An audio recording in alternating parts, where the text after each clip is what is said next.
Bismillahirrahmanirrahim. Assalamualaikum warahmatullahi wabarakatuh. Waalaikumsalam warahmatullahi Alhamdulillah wabarakatuh. bertemu kembali dalam program IC Trilso ini dengan kawan-kawan pejuang, masya Allah. Ada apa? Tentara pejuang kita, pejuang tentara atau tentang para prajurit YouTuber, pejuang YouTuber dalam rangka mencerdaskan. Ini ada Mas Basit, ada Mas Aji. Ini yang lainnya siapa aja nih? Ada Arif, Ari, Adi, Adi, dan lain-lain. Aji, dan lain-lain Mas Aji. Makasih ya Mas-mas yang sudah jadi pejuang pejuang YouTuber dalam rangka niatilah ibadah dakwah agar nanti dicatat oleh malaikat gitu ya di dalam konteks itu, dan bisa ketemu lagi insya Allah kita jadi tetangga-tangga di surga jannah. Amin, amin, amin ya rabbal alamin. Seperti biasa bersama conversation saya bersama Bang Nursi, Iksanuddin Nursi, Dr. Iksanuddin Nursi, dan saya Kusmaria. Bang, kalau kita bahas tentang kita sudah dekat ini tanggal 1 nanti Oktober itu akan ada pelantikan parlemen, DPR, DPD, DPRD provinsi, DPRD kabupaten kota. Ya, jadi parlemen kayaknya DPRD provinsi kabupaten kota duluan deh, September ya. Kalau DPR pusat sama DPD tetap 1 Oktober. Nah, kalau DPR, DPD, walaupun ini DPD ini juga punya banyak masalah di dalam konteks konsep keterwakilannya, karena fungsinya juga secara konstitusional ternyata juga tidak memiliki kewenangan sebetulnya. Tidak punya cengkeraman. Tidak punya kewenangan, tidak punya desakan yang kuat kayak gitu. Jadi cuma sebagai simbol-simbol saja. Simbol palsu. Makanya kenapa keinginan dari beberapa kelompok yang ada di dalam masyarakat kembali ke Undang-Undang Dasar 45 itu menjadi sangat penting. Nah, kalau itu DPR dan DPD dulu itu yang membuat putusan yang menang siapa kan KPU, SK KPU. Tapi kemudian dibawa ke presiden yang mengeluarkan SK presidennya gitu ya. Jadi ini juga menarik secara konstitusi, secara ininya seperti itu. Nah, tapi ada juga yang saya pikir-pikir, makanya dulu saya selalu mengatakan KPU itu sangat powerful sebetulnya dengan model Pilpres. Presiden itu diputuskan oleh KPU dengan SK KPU, tapi yang ngeluarin SK presiden siapa? Masa presiden sendiri yang mengeluarkan hasil? Kalau KPU kan cuma hasil pemilu yang menang. Iya, titik. Ya. Terus kemudian SK-nya diangkat oleh presiden. Mestinya sidang MPR.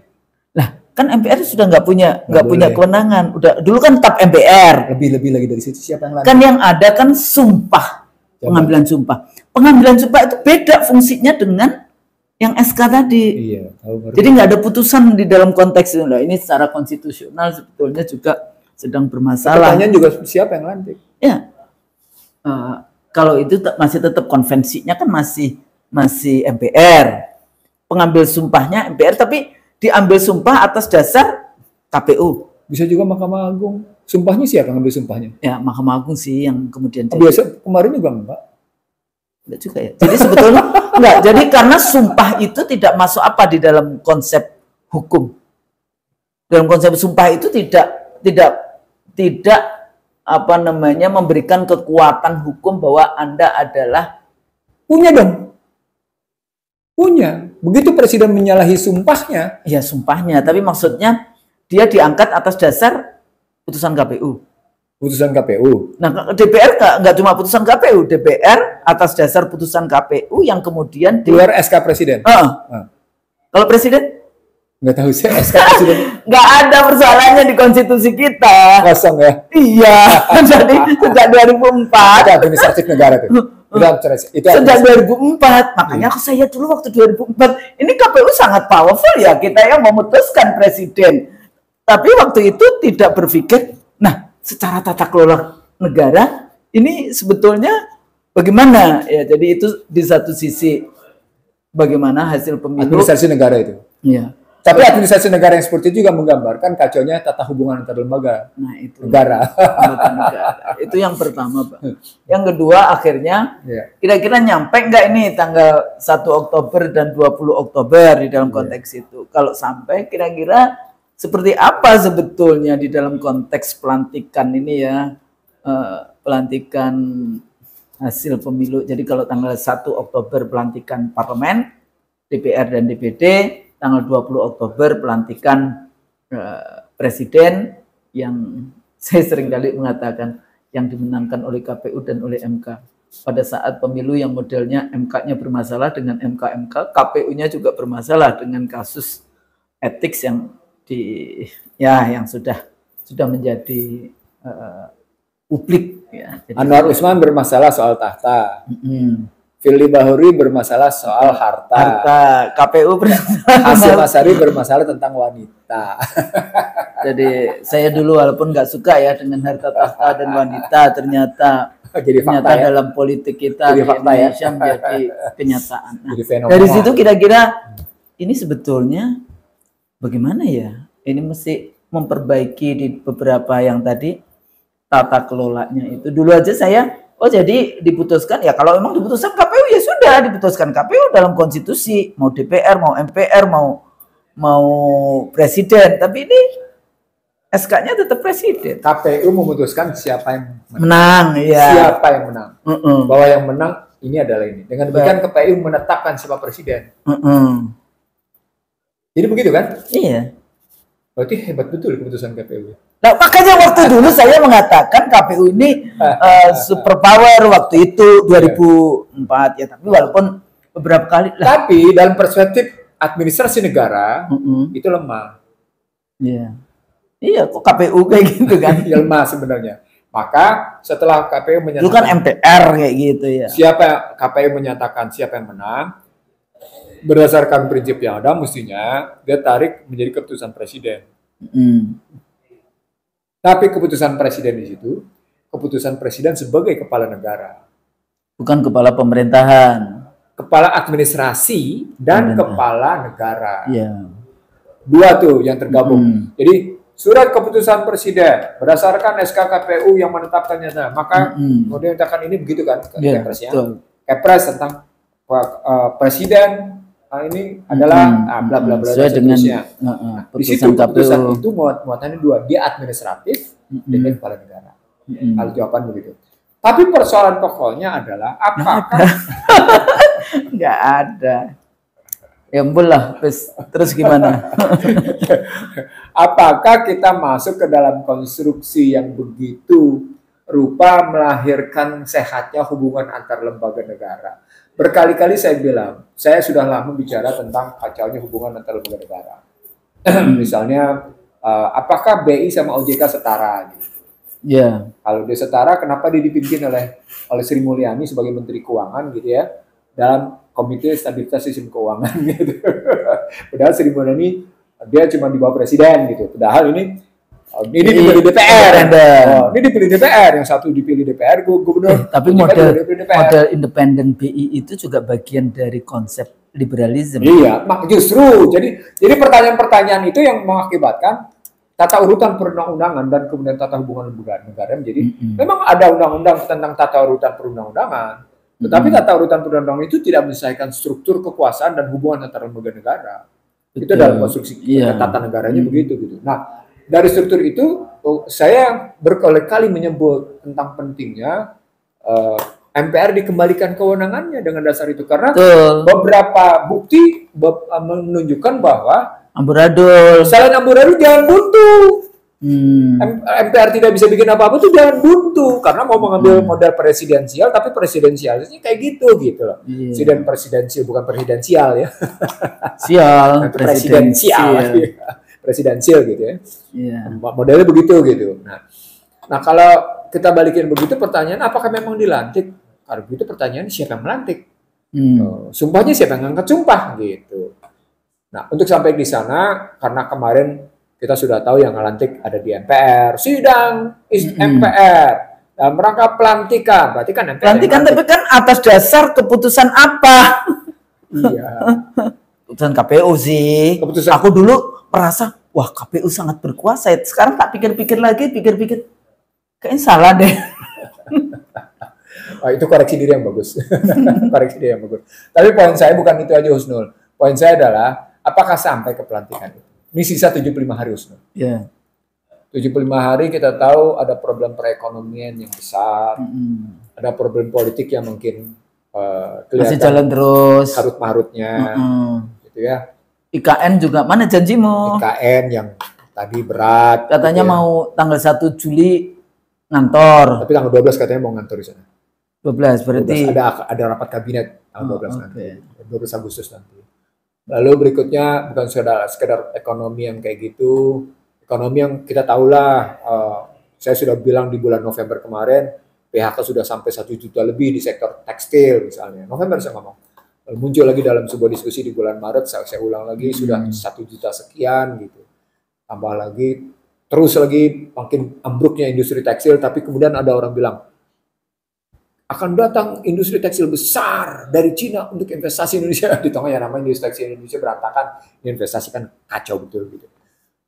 Hancurnya daya beli, hancurnya purchasing manager index, hancurnya keyakinan konsumen, makin kuatnya ketergantungan pangan dan energi dari luar, nilai tukar yang terus bergerak di atas 16.000 gitu kan, turun sedikit 16.200, 16.193 dan seterusnya.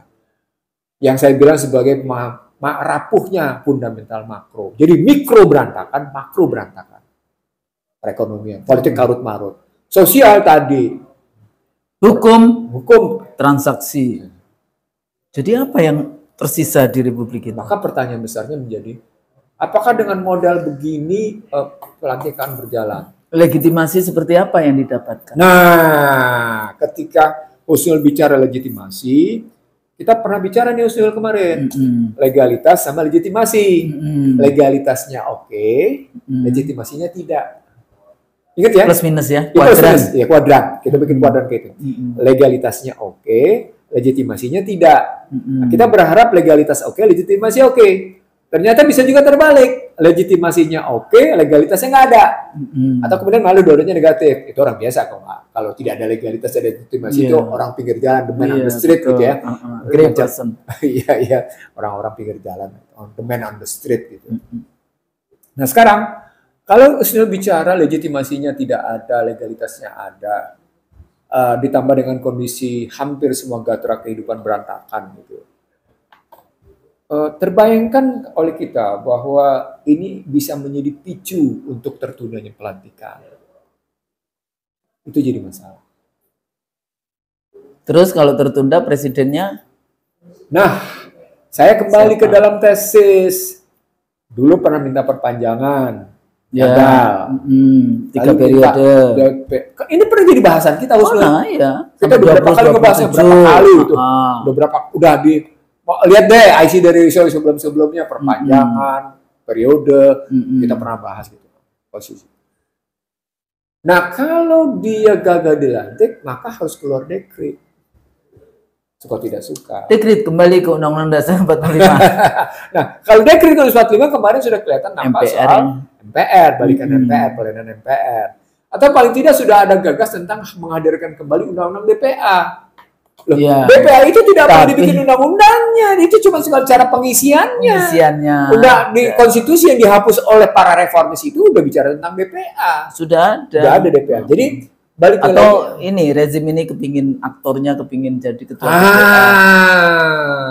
Ketika Husnul masuk ke dalam kajian yang seperti itu, saya bilangnya dua. Rezim ini ingin berlanjut pada dua sisi. Di satu sisi tetap ingin ada dalam wilayah eksekutif, dalam pengertian di suprastruktur, tapi di sisi lain juga tetap ada ingin di wilayah infrastruktur, maka dia ingin menguasai partai politik. Nah, jadi menguasai Golkar beberapa kali gagal, gitu ya. PSI-nya juga tidak punya kekuatan kokoh, gitu kan? Yang di bawah Kaisang itu, gitu kan? Tidak punya itu. Nah, berarti cuma tinggal satu peluangnya masuk lewat Golkar. Nah, kalau dia lewat Golkar, apakah di situ dia akan berhadapan dengan siapa paling tidak? Entah bergandeng tangan, entah berhadapan. Paling tidak dengan Nasdem. paling tidak dengan Gerindra. Gerindra. Gitu kan yang bekas-bekas Golkar nih. Paling tidak dengan Demokrat. Paling tidak dengan Hanura, kan gitu ngukur-ngukurnya. Iya, kekuatan-kekuatan Golkar lama. Kenapa? Karena bayangannya begini. Kalau model politik yang terus dijalankan terus-menerus seperti dalam satu generasi terakhir ini, maka mestinya bangsa ini memang punya arah. Nah, ketika masuk punya arah, berarti balik lagi ke sistem. Mengembalikan peran MPR. Kalau balik ke MPR, berarti di situ harus muncul 3 kekuatan. Partai politik, utusan daerah, utusan golongan. Nah, dekret itu paling tidak memperbaiki ini. Yang ngeluarin dekret siapa? Presiden. Cuma kan presidennya ini siapa kayak gitu kan? Yang waktu kemarin juga kayak gitu kan, gimana kalau presiden mangkat, kemudian wakil presiden menggantikan, terus wakil presiden meminta ini kan pasal 8 ayat 2 itu, pasal 8 ayat 1, pasal 8 ayat 2. Oke. Tapi kalau sudah bilang presiden, berarti kan harus ada pihak yang betul-betul menyiapkan konsep ke depan. Bagaimana mengantisipasi situasi ke depan. Apakah pelantikan jadi atau tidak jadi. Nah, dalam situasi seperti itu, yang diperlukan adalah ini penyelamatan bangsa negara. Jadi concern kita, concern Husnul dan saya adalah concern penyelamatan bangsa dan negara. Iya, betul. Agar kita betul-betul mencapai di 100 tahun Indonesia bebas merdeka berdaulat itu, dalam pengertian kata-kata, tapi juga berwujud secara nyata bahwa 2045 itu adalah memang Indonesia berhasil tegak, kokoh kedaulatannya di segala bidang kehidupan. Itu mau kita. Dan itu nggak bisa tidak, harus disiapkan dari sekarang. Ya tinggal 15 tahun ke depan. 2025, tapi 20 tahun ke depan. Satu kan generasi. Seperti reformasi yang lalu. Iya, jadi mestinya kita dari sekarang mempersiapkan itu. Kalau kita memang ingin menyatakan bahwa kedaulatan kita utuh, bahwa kita memang the dignity of nation kita tuh ada. The dignity of people itu ada gitu. Tapi kalau tidak ada kesepakatan di dalam konteks apakah yang di dalam konstitusinya, apakah kemudian indikator-indikator yang ada, ya yang dibalik itu adalah katanya butuh apa ideologi, ideologinya komunis atau ideologinya Marxis atau ideologinya liberal atau sebenarnya balik lagi ke yang model Pancasila dengan apa namanya kalau liberal di dalam konteks ini materialisme. Ya mereka hanya melihat, oh kita ini kok sukses dengan beton-beton yang ada, kayak gitu artinya jalan tol dan sebagainya gitu, nggak peduli dengan kualitas pendidikan, kualitas petani, kualitas nelayan, kualitas kehidupan berbangsa dan bernegara. Ya, contohnya apa ya? Contohnya mereka kayaknya sudah tidak pernah melihat apa yang sesungguhnya terjadi. Mereka masih sangat melihat oh kita sukses kok di semua bidang. Tadi khusus bilang hutan beton dengan ukuran sukses. Sekarang kita masuk dulu ke dalam kancah per definisi. Dari situasi setuju tidak setuju. Sekarang ini perang. Kita sudah berkali-kali menyebut dari perang dagang ke perang nilai tukar, ke perang ICT, ke perang sistem ekonomi, masuk ke dalam perang yang namanya militer dan perang macam-macam termasuk wilayah, terjadilah akumulatif war, terjadilah hybrid war. Kalau ini situasinya perang, maka pertanyaannya, siapa yang sudah menang? Masih dalam posisi perjalanan sekarang. Sekarang kita tanya lagi, apa indikator menang? Kan gitu menarik. Ya, apa indikator menang? Minimal ada 6, Husnul. Ada 6 indikator yang disebut dengan apa itu menang perang. Yang pertama diduduki wilayahnya. Ya. Wilayah, berarti diduduki ibu kota. Ya kan. Kalau ibu kota Jakarta nggak bisa ya dipindahkan lah. Ya, diduduki ibu kota. Satu. Diduduki pusat-pusat kotanya, diduduki ibu kota dan pusat-pusat kota. Satu indikator yang satu. Yang kedua, tokoh-tokoh politiknya tahan. Tokoh militer, tokoh politik habis semua ditahan. Bisa ditahan, bisa dibunuh. Ditahan, dibunuh, dikooptasi. Habis. Kooptasi nanti itu masuk dalam indikator yang lain. Oke. Tapi paling tidak ditahan, paling tidak dibunuh. Itu 2 indikatornya. Jadi pertama tadi kota diduduki, lagi habis di situ. Indikator ketiga, gitu ya. Perekonomiannya dikuasai. Ya, udah jelas itu kan. Politik dan perekonomian dikuasai. 1% menguasai 50%. Perekonomian dan politik kuasai. Itu indikator ketiga. Indikator keempat, Ideologi dan regulasinya berhasil diubah sesuai dengan kemauan negara yang muncul. Industri kapitalisme, semuanya, mau kesehatan, mau pendidikan, mau pekerjaan, semuanya arahnya kepada industri kapitalisme. Iya. Yang kelima, data kehidupan tidak lagi bisa menunjukkan berdasarkan kekuatan yang ada di dalam, tapi sesuai dengan kehendak sang seluruh kehidupan jadi maksudnya. Yang keenam di situ gitu ya, arus informasi, arus pemberitaan, arus kemerdekaan berpikir, kemerdekaan bersikap sudah tidak ada lagi. Habis semua di situ. Jadi fear of yang muncul tidak lagi bebas dari ketakutan, berada dalam tindak kekerasan, penindasan. Itu artinya hak asasi manusia berantakan di situ. Baik ekosop maupun ekosop politik, ekopol. Nah, sekarang kita pindah ke Indonesia. Indonesia diapain? Ideologinya dibongkar, dirusakin, regulasinya kena, para elitnya terkooptasi. Pertanyaan saya, itu bebas merdeka nggak? Ya kan kita bahasan kita sejak KMB ya? Ya. Sudah rusak. Sudah rusak. Nah, kalau begitu. Jadi emang berat nih di dalam konteks kita mau. Saya setuju sama Usnul. Situasi Indonesia memang berat jika memang kita pada 2045 ingin sungguh-sungguh menegakkan kedaulatan. Jeleknya tesis Ihsanuddin Nursi nggak begitu, Usnul. 2045 kalau situasi terus menerus begini, itu Indonesia pecah. Bisa pecah, bisa hilang, bisa dihilangkan. Bisa. Ya seperti dialog kita balasan tahun lalu. Betul. Kita pernah berdialog bisa pecah habis bersama Nazaruddin Samsudin waktu itu, gitu ya. Tapi paling tidak, gitu ya. Saya ingin mengatakan, saya juga terkejut dialog kita waktu itu kita lawan bersama Jeffrey Winters. Sama Jeffrey Winters. Sama Jeffrey. Ya. Oke, logikanya menjadi kalau 2045 kita punya beberapa alternatif, baik alternatif positif maupun alternatif negatif. Ada skenario positif, ada skenario negatif, maka ada skenario stagnan. Dia tidak kemana-mana.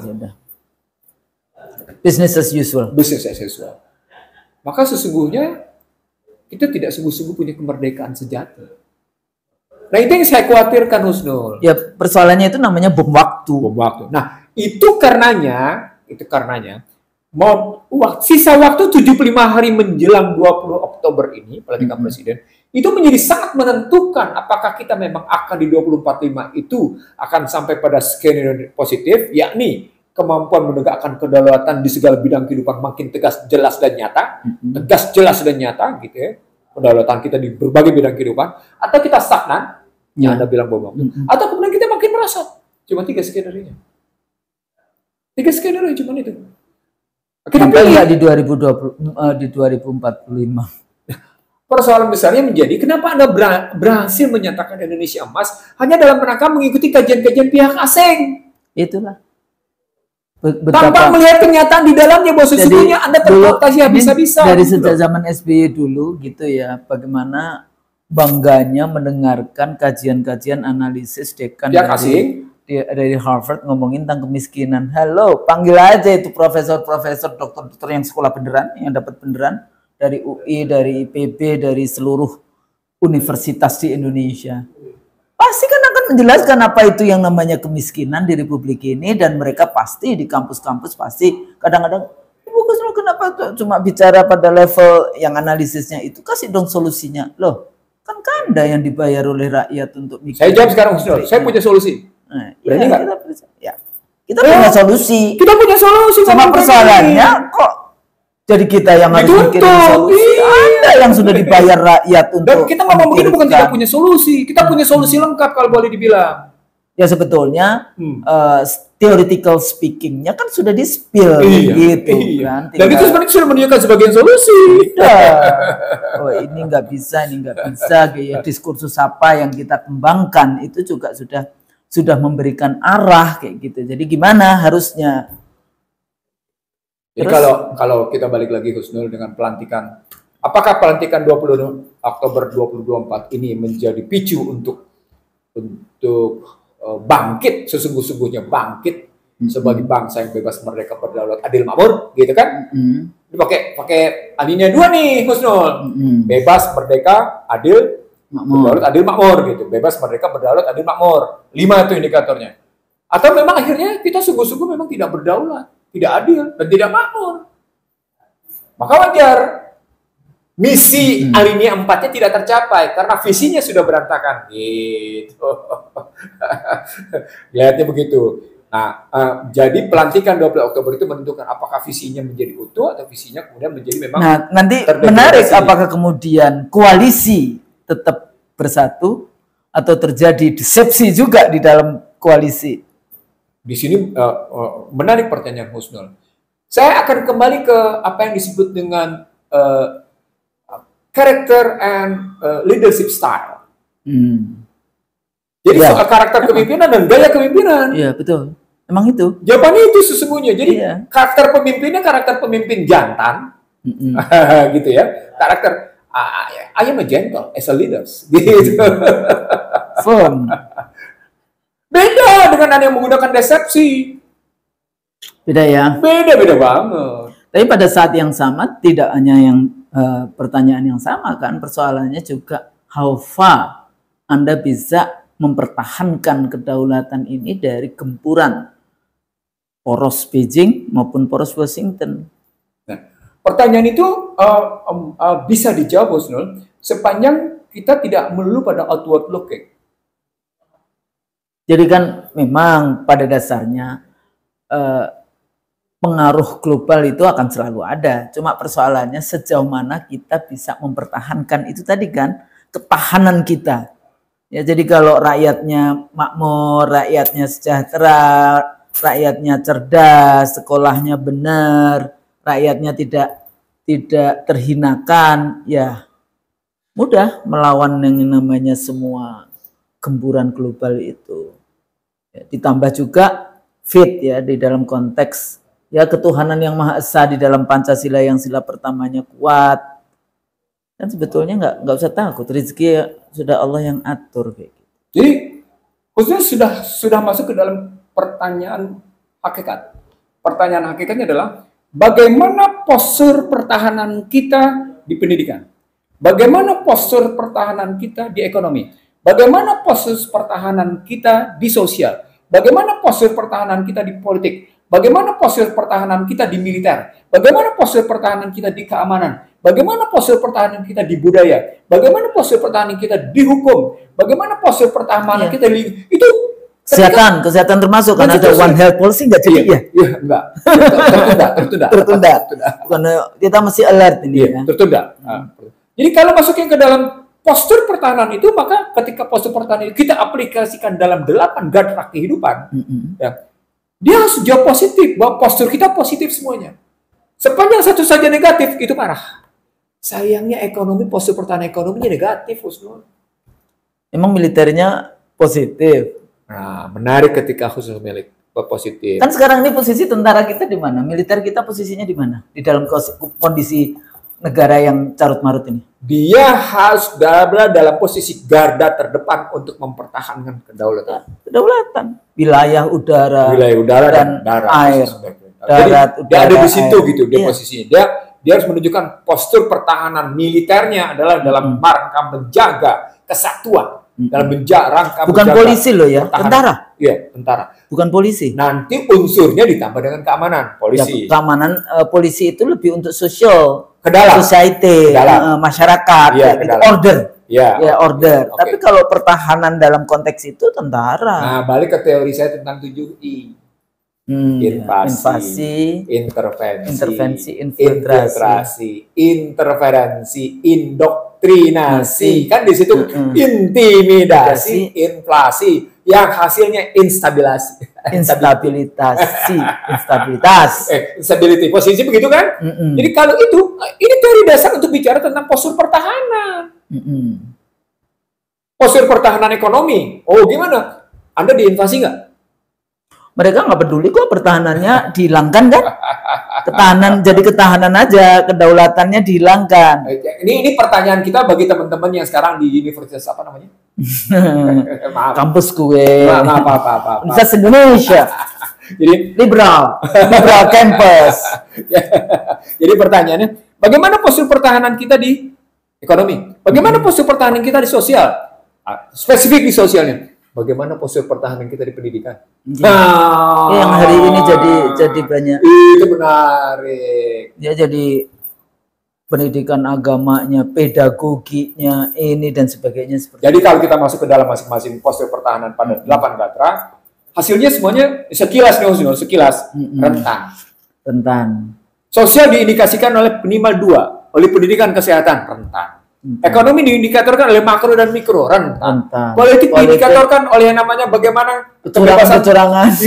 Sipil, kebebasan sipil, kebebasan sipil, kebebasan sipil, civil and political liberties, kebebasan berbicara, kebebasan berpendapat, kebebasan pers, kebebasan berserikat, ambruk juga. Nah, gitu kan politik. Hukum, bagaimana? Jual beli, kan di situ kan, lingkungan, rusak karuan karena ekonomi.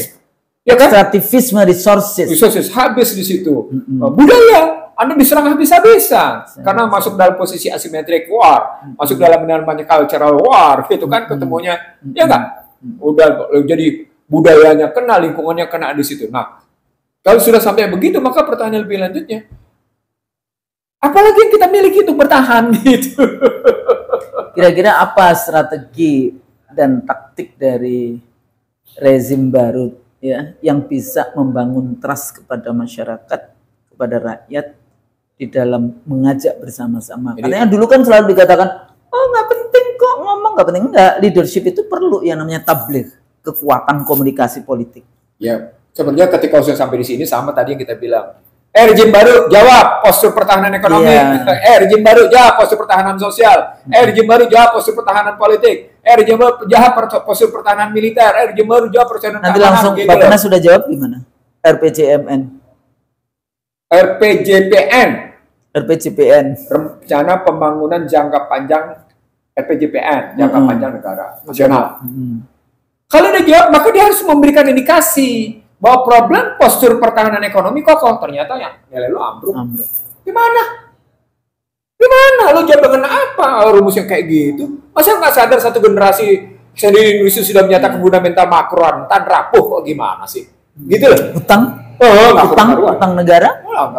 Artinya mari kita bicara itu utang negara dan utang rakyat melalui pinjol-pinjol kan nggak karu-karuan. Poinnya secara politik sekarang kata khusus saintis bidang politik itu pertanyaannya, postur pertahanan politik, emang boleh bicara politik di level negara? Bicara partai politik di level negara boleh nggak? Ya harusnya. Enggak kan? Mestinya bicara kelompok gitu. Kalau sudah bicara, Anda bicara bagaimana implementasi konstitusi dari perspektif. Jadi sebetulnya yang harusnya dilakukan partai politik itu semuanya tidak boleh bertentangan dengan konstitusi. Bahwa jalurnya dia menggunakan yang misalnya lewat sebelah kiri, lewat sebelah kanan, tengah dan sebagainya, tapi nggak boleh bertentangan dengan konstitusi. Bahasa lainnya, Husnul, apapun partai politiknya, copotlah bajunya karena dia sudah bicara dalam satu visi dan misi berbasis konstitusi. Gitu, Husnul. Bukan visi dan misi berbasis anggaran dasar mereka. Mudah-mudahan anggaran dasarnya tidak sesuai dengan konstitusi. Itu nggak boleh itu. Gitu. Jadi udah jelas-jelas itu berarti melanggar konstitusi partai politiknya. Gitu loh mikirnya maksudnya. Gitu. Jadi balik lagi. Kalau kita anggap ini akan memang bisa dilantik gitu ya, maka silakan Anda jawab postur pertahanan 8 gatra kehidupan. Kalau jawabannya rentan, hankam rata. Gitu. Silakan Anda jawab. Pertahanan ideologi kita, postur pertahanan ideologi kita gimana? Oh, sudah materialisme hedonis. Sudah kapitalisme predatorik. Gitu kan? Waduh, itu kan udah dalam tuh materialisme hedonis, terus kalau kapitalis predatorik, waduh kacau itu. Ideologi. Lalu masuk lagi ke dalam politik tadi kayak kita bilang, udah langsung ekonomi, langsung sosial ekonomi. Udah. Jawaban posisi yang semuanya rentan itu harus dimiliki oleh yang namanya rezim baru ini. Supaya 2045 sudah muncul kekuatan the dignity of nation-nya itu, the dignity of people-nya itu, the dignity of man ya, strukturnya jadi the dignity of nation, the dignity of people, the dignity of man-nya, rakyat gitu, people itu kemudian terjemahkan ke dalam manusianya, itu kokoh. Apa poinnya? Poinnya terjadi sinergi, ternyata hybrid antara sumber daya alam, sumber daya buatan dengan human capital, sumber daya manusia. Terjadi hybridisasi, dengan begitu visi misi terjawab. Itu yang sesungguhnya harus dijawab oleh yang namanya implementasi dari konstitusi, terutama dalam pembukaan undang-undang dasar. Betul. Karena kalau yang undang-undang yang pasal-pasalnya agak tidak konsisten kan? Banyak yang tidak konsisten dengan ada pemirsa kita nonton. Itu orang-orang itu cuma banyak ngomong, nggak bisa kerja. Sorry. Sorry. Nggak apa-apa. Anda tidak pernah menelusuri jejak riwayat hidup Husnul Maria dan Ihsanuddin Nursi. Sorry. Ya, selalu gitu. Nggak apa-apa. Kita juga ngomong ini juga dalam rangka mencerdaskan kehidupan. Oke, itu pasti. Allah lah ibadah dakwah. Oke, pasti. Tapi ada lagi yang kedua. Ngomong mending punya konsep. Nanti dulu. Kita nantang konsep udah berkali-kali. Sorry aja. Gitu. Konsep kita udah taruh itu di DPR sana. Nggak percaya kayak gitu. Jadi Husnul, dalam rangka kita berbuat baik bagi kepentingan bangsa negara, gitu kan? Dalam rangka nanti betul-betul menegakkan the dignity of nation, the dignity of people, the dignity of man, gitu ya, di 2045, sehingga kita tidak menjadi bangsa yang terhina, gitu. Karena kesalahan pemimpin, karena kepemimpinan menjadi beban bagi masyarakat, bukan menjadi kekayaan, gitu kan? Tesis kita kan kepemimpinan adalah kekayaan, bukan beban. Maka ya kita tadi, jangan biarkan posisi pertahanan di 8 gatra kehidupan posisinya rentan. Kalimatnya gitu, Husnul. Jadi begitu ya, para pemirsa yang semoga selalu dirahmati oleh Allah. Amin. Gitu kan ya. Jadi harapan itu kan pada pemimpin yang akan datang. Walaupun tetap gitu, you are not, ya masih ada lah persoalan-persoalan Anda duduk di situ yang selalu saya katakan pemilu halal dan sebagainya. Tapi yang sudah pergi juga, hey, Anda tinggal berapa ini, jangan kemudian juga adikang adikung adikuno. Gitu. Misalnya penggunaan dana yang banyak kan ini kasus dana haji, bukan dana haji ya, apa? Visa ya, visa haji, kemudian ngajak jalan-jalan YouTuber ya itu rata-rata artis lah, artis ke IKN dan sebagainya seperti itu. Ya bagus kalau kemudian itu menjadi relawan dalam artian dia ada apa namanya, ada kepedulian. Tapi pada saat yang sama prioritas kita di mana? Bangun IKN aja sebenarnya tidak prioritas, untuk apa? Gitu. Ada dialog nih. Mana? Terjadi begini. Kalau presiden bawa wartawan pasti akan menerapkan bad news is good news gitu. Kalau bawa YouTuber kan dia nggak akan bicara gitu. Dia lihat yang bagus ya dilihat aja bagus, lihat gaya udah dilihat aja kan. Ya, gitu. Karena ini cara pandangnya cara pandang. Sebatas pendek Husnul kalimatnya cara pandang. Kalimatnya cara pandang. Cuma 2 diksi, cara pandang. But beyond the point of view, cara pandang ini, gitu ya. Ini bermuatan pengetahuan, bermuatan metodologi, bermuatan analisis, informasi, bermuatan argumentasi, bermuatan reason. Iya, ada reason di situ. Di situ ada reasonnya. Husnul, hati-hati tuh. Jadi ini akhirnya tujuannya cuma sekedar ingin ngebangun mempengaruhi masyarakat aja, bahwa ada orang yang menjadi artis, begitu mempengaruhi orang, ketemu deh centong sama tutupnya, sama tutupnya gitu, tempayan sama tutupnya segala macam. Ya masyarakatnya suka sama artis, harus ngomong begitu, ya sudah resepsi. Nah, kita khawatir begitu. Nah, ini tidak boleh terjadi. Jadi itu dalam rangka justru bukan mencerdaskan kehidupan bangsa, tapi membodohi anak bangsa. Itu makanya nggak boleh. Nggak boleh begitu. Jadi artis-artis juga sebetulnya kalau Anda mau pergi kayak gitu, inisiatif sendiri, jangan membebani APBN. Jadi bukan berarti nggak boleh ya, mereka juga warga rakyat, ya kuku aja. Bukan kita juga underestimate, tidak. Enggak. Kita bukan. Saya banyak ketemu artis yang jago-jago, bahkan bergelar dokter. Bahkan ada dari UI. Iya, ada beberapa mahasiswa saya. Bagus-bagus. Tapi kalau kemarin yang dibawa dengan level-level kayak gitu, ya kita harus ketemu bareng gitu, duduk bareng untuk memperbaiki cara pandang tentang. Really, kadang-kadang kan karena kita juga berada di dunia YouTube kayak gini ya. Kadang-kadang saya juga ngelihat Oh ini. Oh. Kan gini Ustaz. Pertanyaan tentang do you know what's the real meaning of capital city? Enggak. Itu kan cuma dikasih tahu, oh iya kita kan mau pemerataan gitu. Pemerataan kok bikin cuma satu, pemerataan kan mestinya di 34 atau 38 ya sekarang, 37 38 provinsi misalnya seperti itu. Tapi whatever lah, itu nggak level di dalam konteks diskursus kita sebenarnya. Mbok ya nggak perlu begitu. Nggak perlu, karena itu pencitraan. Lagi-lagi isinya cuma pencitraan. Dan ada orang kita sudah kenyang dengan pencitraan itu. Dan ada orang sudah merasa menyesal mengikuti format pencitraan itu. Saya menyesal terperangkap dalam ketemu ya? Nggak cuma itu saja kan, termasuk yang membuat yang membuat apa itu perjuangan itu ya, aspal itu ya. Saya menyesal. Itu tadi yang disebut dengan falsification, dan kemudian ketemu juga apa yang disebut dengan concealing, concealmissions, ada yang disebut dengan equivocation. Jadi kembali lagi sebetulnya seriuslah di dalam mengurus Republik ini, di dalam mengurus negeri ini, di dalam mengurus anak bangsa ini. Nggak bisa dengan cara yang sembarangan. Karena pada dasarnya kita semua adalah manusia yang beragama, ya. Nanti semuanya harus kita pertanggungjawabkan di akhirat. Mumpung kita masih dikasih umur, tentu saja ya. Jadi tugas dari kita sebagai di IC Daril Su ya mengingatkan. Di dalam konteks ini kan kita cuma menyampaikan, mengingatkan.